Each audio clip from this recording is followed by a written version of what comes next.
أعوذ بالله من الشيطان الرجيم.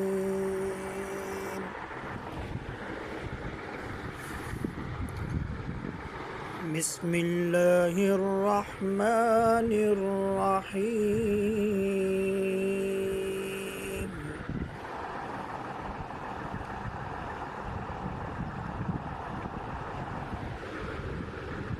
والتين والزيتون وطور سينين وهذا البلد الأمين.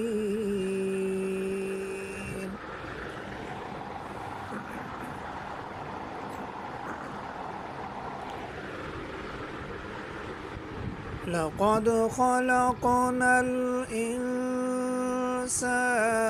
في أحسن تقويم.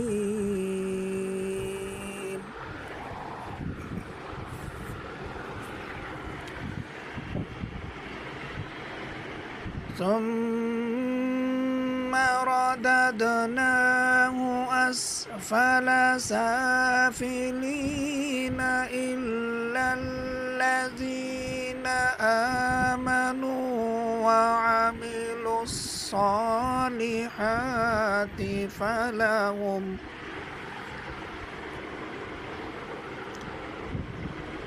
فلهم أجر غير ممنون.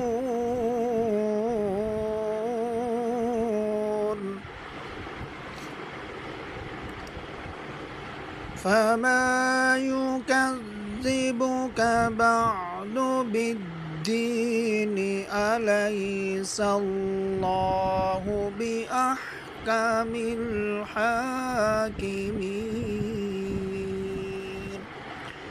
صدق الله العظيم.